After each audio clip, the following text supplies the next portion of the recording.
Eu nunca fui boa em guardar segredos. Sempre fui do tipo que, se algo me incomoda, sinto a necessidade de expor, como se a verdade fosse um espinho preso na garganta, me sufocando. Mas aquele segredo, eu tive que manter, mesmo que me corroesse por dentro. E agora, olhando para o rosto dela, não sei se consigo continuar calada. Marina Velasquez está parada na minha frente, o luto vestido em seda preta, os olhos ainda inchados de lágrimas que nunca acreditei serem verdadeiras. O quarto parece menor, sufocante, com perfume intenso de lírios que se mistura ao cheiro de medo que ela tenta esconder. Eu me aproximo, sinto minha pulsação acelerar, e por um instante hesito, mas não posso mais me segurar. Você realmente acha que vai sair impune, Marina? Digo baixinho, mas com uma firmeza que me surpreende. Ela levanta o rosto, aquelas feições tão perfeitamente esculpidas, o olhar frio e calculista que apenas eu aprendi a enxergar. Para todos os outros, Marina é a viúva devotada, a mãe amorosa, a matriarca exemplar. Mas para mim, ela sempre foi um enigma sombrio, uma farsa envolta em sorrisos falsos. Sobre o que você está falando, Beatriz? Sua voz é baixa, controlada, mas vejo o lampejo de alerta em seus olhos. Ela sabe. Sobre o que você fez, sobre a traição. Cuspo as palavras, sentindo o gosto amargo de cada uma. Ele merecia saber, Marina. Mesmo nos últimos dias, você foi incapaz de mostrar um pingo de compaixão. Ela me encara por um segundo, e então vejo algo inesperado. Raiva. Mas não a raiva que surge do medo de ser descoberta, e sim de quem sente que está perdendo o controle. Em um movimento rápido, a palma da mão dela atinge meu rosto. O som do tapa ecoa pelo quarto como uma rajada de vento frio. Meu rosto arde, mas a dor física é nada comparada ao peso do que acabei de desencadear. Você não sabe com quem está lidando, Beatriz. Ela sussurra, o rosto próximo ao meu. Não me provoque. Você não é nada aqui, apenas uma forasteira que teve a sorte de se casar com meu filho. Não pense que pode mudar o que está prestes a acontecer. Eu sinto o gosto metálico do sangue na boca. Queria dizer que estou surpresa, mas a verdade é que esperei por isso há muito tempo. Eu a encaro de volta, mais perto do que jamais estive, e pela primeira vez vejo algo no fundo daqueles olhos escuros. Medo. Talvez eu não seja nada para você, respondo, esfregando o rosto machucado. Mas para ele, eu fui tudo. Eu fui o conforto, o carinho, o que você negou a ele enquanto se deitava com outro homem. Marina recua um passo, seu rosto empalidecendo. Ela olha para a porta, como se esperasse que alguém pudesse entrar e acabar com essa conversa. Mas estamos sozinhas, e pela primeira vez sinto que o poder está em minhas mãos. Você não vai contar nada, ela diz, quase sem voz. Ele já se foi. Deixe isso morrer com ele. Eu rio, um som fraco e sem humor. Ela não entende. Não é sobre ele saber, é sobre justiça. Mas antes que eu possa responder, a porta se abre e meu marido, Marcos, entra, o rosto abatido pela tristeza. O advogado nos chamou para a leitura do testamento. Ele diz, sem notar a tensão entre nós, é melhor irmos. Marina endireita a postura em um segundo, como se nada tivesse acontecido. Ela me lança um último olhar, e ali eu vejo uma promessa silenciosa de vingança. Mas o que ela não sabe é que eu também fiz minha promessa. O jogo dela pode ter começado antes, mas agora eu também estou na mesa. Eu toco meu rosto dolorido, uma lembrança viva do tapa, e sigo Marcos pelo corredor. Eu não sei o que virá a seguir, mas sei que Marina está prestes a descobrir que nunca se deve subestimar uma mulher com a verdade nas mãos. O céu nublado parecia pesar sobre nós, como se o próprio universo estivesse de luto. Uma chuva fina e fria começava a cair, transformando o chão ao redor da cova em um lamaçal traiçoeiro. As gotas de água escorriam pelo meu rosto, se misturando com as lágrimas que eu não conseguia segurar. Não eram apenas pela morte dele, era pela dor de não ter conseguido contar a verdade, pela culpa que me corroía por dentro. Eu havia falhado. Ao meu lado, Marcos segurava minha mão, o aperto dele mais fraco que o normal. Ele estava esgotado, perdido em sua própria tristeza. Meu sogro era um homem bom, carinhoso, alguém que tratou a todos com respeito, até seu último suspiro. Eu o amava como um pai, e a ideia de que ele se foi, sem saber a verdade, isso me assombraria para sempre, Mas não havia nada que eu pudesse fazer agora, além de observar o caixão sendo descido na terra fria. À minha frente, os rostos da família se enfileiravam, os irmãos de Marcos, cada um mergulhado em seus próprios pensamentos, e então, lá estava ela, Marina.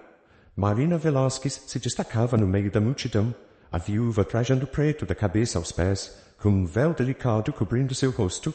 Eu queria acreditar que a expressão dela era de dor genuína, mas conheço essa mulher melhor do que gostaria.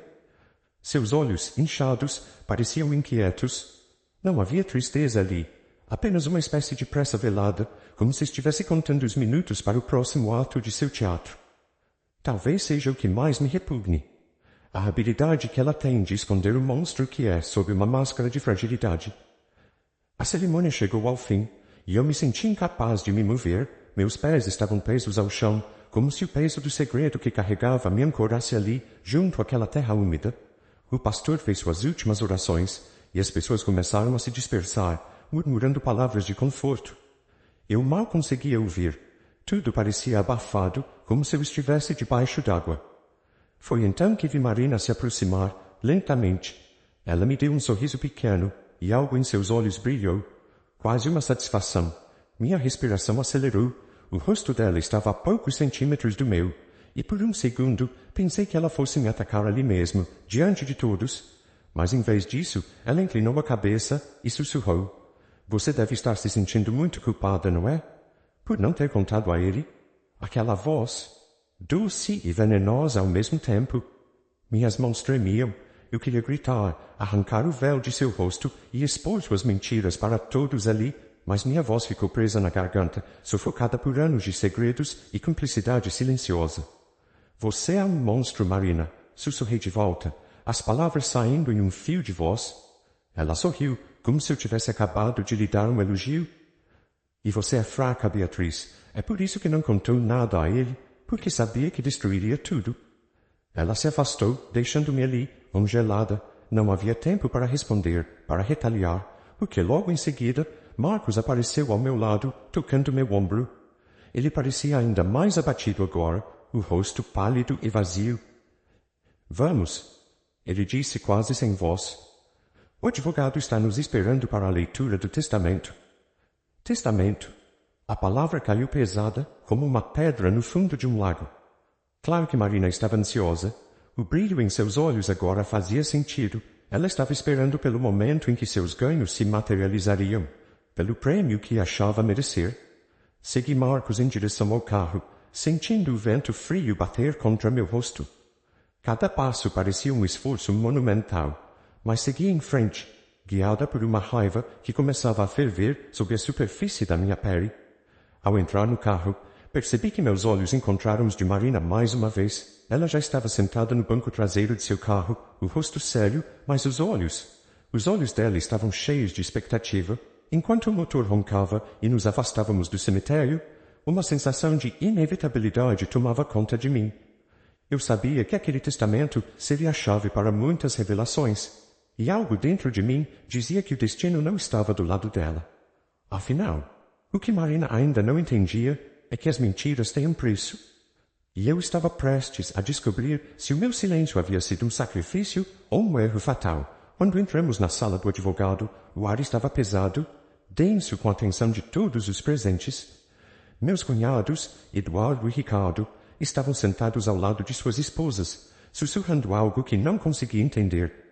Marcos apertava minha mão, seu rosto ainda desfeito em tristeza, mas eu sabia que ele estava tentando manter a compostura, tentando ser o pilar que sempre foi para essa família. Então, lá estava ela, sentada do outro lado da mesa, como uma rainha que aguarda o veredito de seu reinado. Marina Velasquez, com um rosto impecável, o véu agora abaixado, revelando a maquiagem perfeita que mascarava qualquer vestígio de luto real. Ela olhava para o advogado com uma expectativa mal disfarçada, o leve tremor em seus dedos traindo a ansiedade que ela tanto tentava esconder. Eu me perguntei se mais alguém notava isso, se eles viam o mesmo que eu via, mas os outros pareciam cegos, presos em suas próprias dores. Boa tarde a todos, começou o advogado, ajeitando os óculos no rosto. Ele era um homem sério, com uma expressão quase impassível, mas eu notei a hesitação antes de começar a leitura. Ele sabia o que estava por vir? Antes de prosseguirmos, quero expressar minhas condolências pela perda do Sr. Carlos Velásquez. Ele era um cliente querido e um homem de grande respeito. As palavras eram formais, quase frias, mas eu senti um nó na garganta ao ouvir o nome dele. Fechei os olhos por um segundo, lembrando da última vez que o vi. Seu corpo frágil na cama, mas o olhar ainda cheio de bondade, mesmo quando a vida se esvaía dele. Ele sabia. Eu poderia jurar que ele sabia sobre Marina, mas escolheu não falar nada. Talvez estivesse esperando por esse momento. O advogado limpou a garganta e começou a ler o testamento. Primeiro, os bens foram divididos entre os filhos, a casa de praia para Ricardo, o apartamento na cidade para Eduardo e para Marcos, a casa onde crescera. Até ali, tudo parecia justo e esperado. A tensão na sala diminuiu por um breve instante, mas eu sabia que o clímax ainda estava por vir. Eu olhei para Marina, e ela estava mais ereta na cadeira, as mãos cruzadas no colo, os lábios curvados em um quase sorriso. Agora, passaremos ao legado deixado à esposa, Marina Velásquez, anunciou o advogado, e o silêncio na sala se tornou quase palpável. Todos os olhos se voltaram para ela. Marina ergueu o queixo, uma postura de triunfo que me fez querer rir. Ela realmente acreditava que seria recompensada, que tudo o que fizera ficaria enterrado com o corpo dele, mas o advogado hesitou de novo, e eu soube naquele instante que algo estava diferente. Senhorita Velásquez, antes de continuar, preciso ler uma carta deixada especificamente para você pelo falecido Sr. Carlos Velásquez. Marina franziu a testa, uma pequena ruga de preocupação surgindo entre suas sobrancelhas bem feitas. Ela não esperava por isso. Eu não esperava por isso. O advogado abriu o envelope devagar, como se o papel estivesse pesado, e então começou a ler. Minha querida Marina, durante todos esses anos, compartilhei a vida com você, pensando que nossa união era baseada em amor e confiança. Mas descobri, quando já era tarde demais, que estava enganado. Você realmente acreditou que eu não sabia da sua traição? Eu ouvi o som de um pequeno engasgo vindo do lado dela, mas mantive meus olhos fixos nas mãos do advogado, que tremiam levemente. O que me dilacera não é o fato de você ter me enganado, mas a frieza com que o fez, sabendo que eu estava morrendo. Mesmo debilitado e preso a essa cama, eu enxerguei sua indiferença, a falta de compaixão. Eu estava consciente enquanto você sorria para mim, mas seu coração já pertencia a outro. A voz do advogado era fria, quase cortante, e eu percebi que o rosto de Marina estava se desmanchando. Ela apertou os lábios, os olhos arregalados de pura incredulidade. Pela primeira vez, eu vi a máscara dela se rachar. Eu pensei em não te deixar nada, em apagar sua presença da minha vida com o mesmo desprezo que você mostrou por mim. Mas isso seria fácil demais, e eu não sou um homem cruel. Então vou deixar algo para você. O carro velho na garagem. Aproveite bem. Espero que o tempo que você passa nele seja suficiente para você refletir sobre tudo o que fez. O silêncio que se seguiu foi ensurdecedor. Ninguém ousava respirar. Marina estava imóvel, seu rosto contorcido em um misto de horror e choque. Eu quase podia ver o castelo de cartas dela desmoronando. O carro! Ela sussurrou, como se não acreditasse no que acabara de ouvir. Isso é uma piada. Não pode ser tudo o que ele deixou para mim. O advogado a encarou com a mesma expressão impassível de antes. Senhora Velásquez, o testamento é claro e foi assinado pelo Sr. Carlos em plenas faculdades mentais. Ele sabia exatamente o que estava fazendo. Marina balançou a cabeça, um sorriso trêmulo surgindo em seus lábios, como se ela estivesse prestes a desmoronar em lágrimas. Mas não eram de tristeza, eram de puro desespero. Isso não está acontecendo, ela sussurrou, os olhos procurando por apoio ao redor da sala, mas ninguém a olhava, nem seus filhos. Eles mantinham o olhar baixo, envergonhados pela própria mãe. O advogado respirou fundo e se voltou para mim. E há uma última parte do testamento. O Sr. Carlos deixou um agradecimento especial para Beatriz, pela sua dedicação e cuidado nos últimos meses de sua vida. Em reconhecimento, ele deixou uma parte significativa de sua herança para ela, como um gesto de gratidão. Eu senti o olhar de Marina se cravar em mim como uma lâmina. Ela parecia pronta para explodir, mas eu a encarei de volta, em silêncio. Pela primeira vez, eu não precisava dizer nada.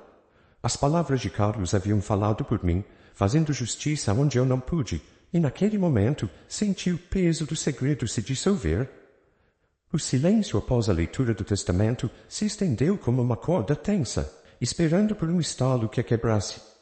O ar na sala estava mais denso, e eu, por um breve momento, quase desejei que o tempo voltasse, que pudéssemos fingir que nada disso havia acontecido, que o peso das palavras não pairava sobre nós.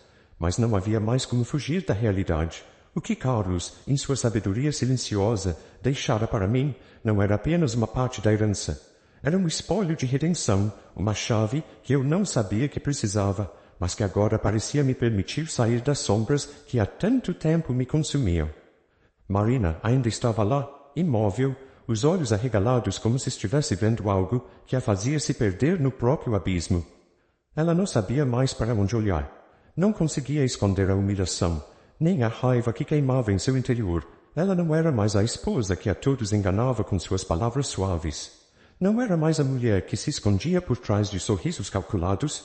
Ela estava completamente exposta, como uma caricatura de si mesma, quebrada. Eu sabia que não precisava dizer nada, que as palavras de Carlos já haviam falado por mim. Mas, ao vê-la ali, humilhada e desnorteada, uma parte de mim não conseguiu evitar um leve alívio. Afinal, era como ele sempre dizia, a verdade sempre vem à tona. A traição de Marina, a farsa da mulher que fingia ser a esposa devotada, enquanto eu, sua nora, a cuidava em seu lugar. Tudo isso finalmente era visível para todos. Eu olhei para Marcos, que estava ao meu lado, o rosto vazio de emoção. Ele não reagira ao testamento como eu esperava. Não havia raiva, não havia dor, apenas uma quietude fria, quase como se o homem que ele fora tivesse se apagado junto com seu pai. Mas algo em seus olhos mudou quando ele me olhou. Um reconhecimento, uma compreensão mútua. Talvez ele tivesse visto a mulher que estava em pé diante dele agora. Uma mulher que não se submeteria mais, que não ficaria quieta diante das injustiças que a vida lhe impusera. Obrigada. Foi tudo o que consegui dizer para ele, uma palavra simples, mas que carregava o peso de todo o sofrimento que compartilhamos. A leitura terminou e todos começaram a se dispersar. Eduardo e Ricardo trocaram olhares desconfortáveis, como se não soubessem o que fazer agora, como se a revelação sobre Marina tivesse distorcido algo em seu próprio entendimento da família. Marina se levantou com uma lentidão calculada, seus passos vacilantes em direção à porta. Ela olhou para mim uma última vez antes de sair, os olhos vermelhos de raiva, mas também de desespero. Eu não sabia o que faria a seguir, mas uma coisa estava clara. Marina não tinha mais poder sobre mim, nem sobre Marcos. Eu havia conseguido o que precisava. O dinheiro, a parte da herança, não era nada mais do que um símbolo. Um símbolo de que minha escolha de não ceder às mentiras e ao medo estava sendo recompensada, de que eu estava, finalmente, no controle de minha própria vida. Os dias que se seguiram foram como uma espécie de transição. Eu estava tentando entender o que aconteceria a partir dali, o que os outros fariam com suas próprias vidas, agora que a mentira havia sido desmantelada. Marina se afastou da família com a mesma rapidez com que sempre se aproximou, como se a humilhação fosse algo que ela não fosse capaz de carregar. A última vez que a vi foi em um dos encontros solitários que a vi atrás do volante de seu carro velho. O legado que Carlos lhe deixara, ela não olhou para trás, e talvez, naquele momento, ela tivesse entendido que o controle que ela pensava ter sobre todos nós havia se perdido. Eduardo e Ricardo tentaram por algum tempo manter contato com ela, mas logo perceberam o que todos já sabiam. Marina não estava disposta a ser parte de uma família que agora a via sem a máscara que ela usara por tantos anos. Eles se afastaram, cada um mergulhado nas próprias complicações, tentando resolver suas próprias questões, como a perda do pai. Para mim, esse distanciamento era inevitável. Não havia mais como fingir que tudo estava bem. Marcos, por sua vez, se tornou alguém mais reservado. Ele parecia carregar o peso do pai em seus ombros, como se agora fosse a pessoa que tinha que manter a unidade da família.